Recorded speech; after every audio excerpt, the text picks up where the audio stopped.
Chainsaw Man is a relatively new gen anime about, you guessed it, a chainsaw man with animation so beautiful you could tell the animators have not seen their families in months. I'm serious, some of these shots look so realistic, yet it feels like they can't be replicated in live action in all its detail. Every character moves so fluently, with even the ripples in their clothes moving with the characters in a way I've never seen in any other anime. Is ripples the right word? Folds? Coco, is it folds? Fold sounds better. And not to mention, each shot is accompanied by some of the most beautifully constructed music I've ever heard. While the animation, character designs, and voice actors are great, what this show lacks for me is a compelling story. And one of the most important elements that build a compelling story are the characters. Unfortunately, most of the characters are unlikable, the protagonist's goal feels unsatisfying, and the main villain is non-existent, all while the whole story lacks a sense of urgency. Let's start with the protagonist, Denji. While his personality can be fun and entertaining, I personally just can't get behind his goal. Compared to other protagonist goals, Denji's is lacking severely. Luffy wants to become king of the pirates, Tanjiro wants to turn his sister back into a human, Gon wants to meet his father, and Eren Yeager wants to be free. All of these goals feel like they have a personal stake in their lives that is worth dying for. It's not like I don't understand Denji as a character. I understand that for his whole life, the people around him treated him like garbage, and the only living being that has ever showed him some kindness was this little puppy. Pochita? Am I pronouncing that correctly? So anytime someone shows him just a lick of kindness, he gravitates to them. When it comes to girls, if they show him any kind of kindness, he instantly falls in love with them, both because he's never felt genuine love before and because girls have never been into him. But genuine love and companionship isn't a goal he's seeking in season 1. For a good portion of season 1, Denji's goal is to touch some boobs, and I just don't find that very exciting. Is boobs really something that we're dying for? A lot of y'all are gonna say yes, which is really sad, but I just know it. I thought after Denji got what he wanted, he'd realize it wasn't as fulfilling as he thought it would be and move on. But no, he realized his boobs isn't enough, and now he wants to smash mouths with Makima. Power is funny, but she's just kinda there to fill the space. If she's just here to give us a laugh, then I'm not too mad at it. Kishibe could become one of my favorite characters, but he's only in a couple episodes and we know nothing about him other than he's the boss and a good fighter, which isn't necessarily a bad thing. I just don't know anything about him yet to be invested into his character. He's cool and very wise, but that's pretty much it. This girl's whole character is just to be crazy and scared all the time, which is kind of funny because she's extremely capable and kind of badass, but we don't know anything about her. She's basically Zenitsu before he decided to lock in. And so it just comes off as she's skilled for the sake of being skilled, and we'll explain that later. Now, I'm not saying that we have to throw in every single character's backstory in a one season, especially since the season is only 12 episodes long. But I would like to get to know these characters more than just how well they can fight. And I forgot this dude was even in the show. I don't remember what his purpose in the show was. Oh, death. It was death. He was supposed to die. I think Aki is the only character I genuinely like. I like everything about Aki. I like his devil contract, I like his sword, I like his stupid haircut, I like his personality, I like his goals and motives, I like everything else about him. And lastly, we have the groomers. I get the sense that Makima isn't supposed to be a likable character, but the way the fanbase treats her, I'm not entirely sure. I love her. I love her. I fucking love her. I love her. I want her.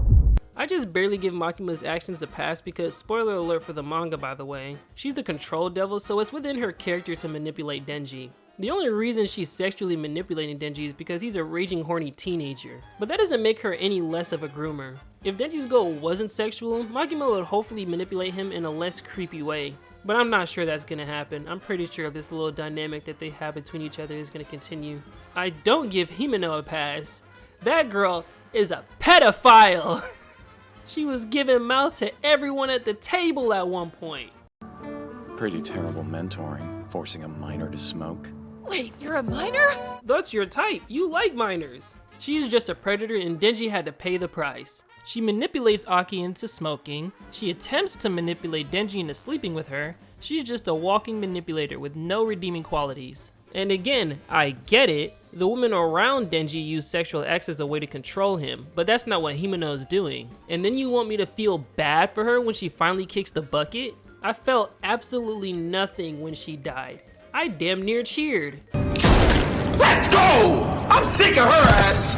She doesn't even have any motives. She wants to kill the Gun Devil, but why? Why does she want to kill the Gun Devil so badly? Why do any of these characters except these two want to kill the Gun Devil? Everyone in the organization wants to kill the Gun Devil, but we don't know why except it's a bad guy and it killed people. Why do any of these characters care this much about the Gun Devil? I haven't even seen the Gun Devil. I don't even know if he exists for real.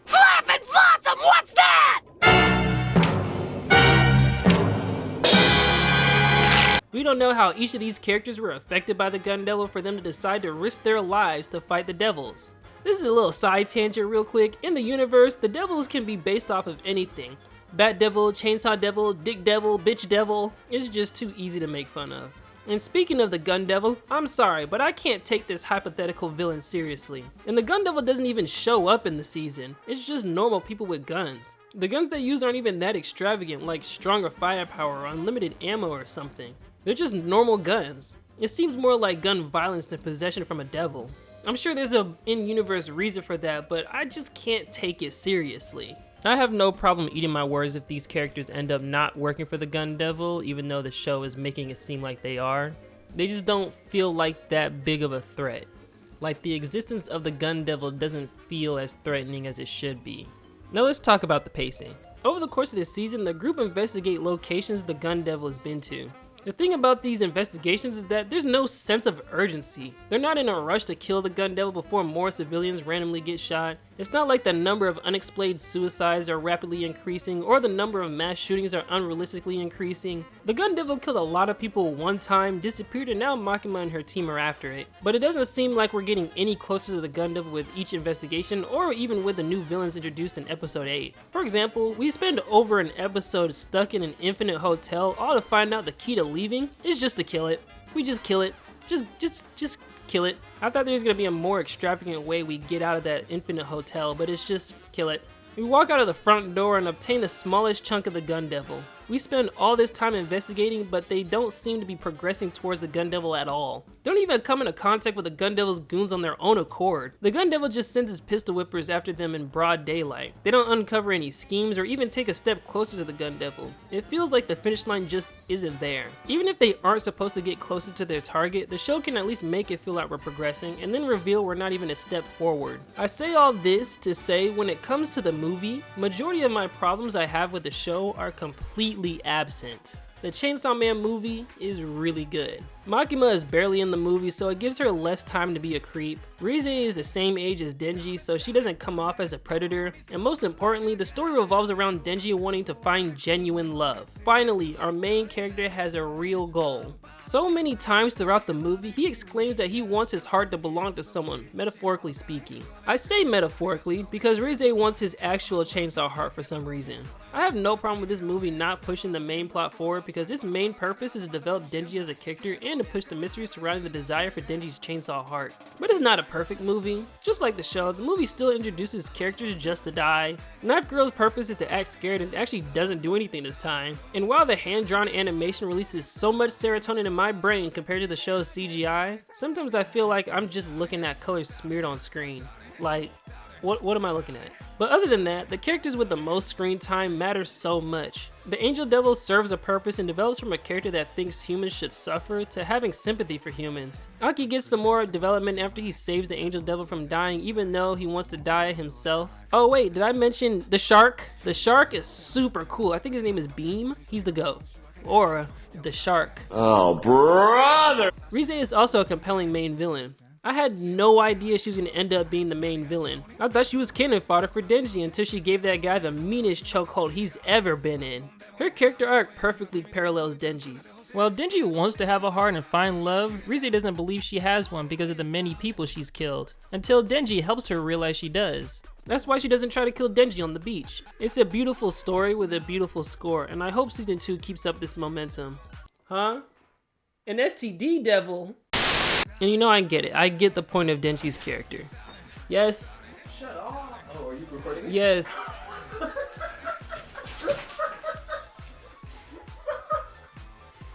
Sorry, everyone. It's Miles again. I was really about to bust up in here. Shut off! Shut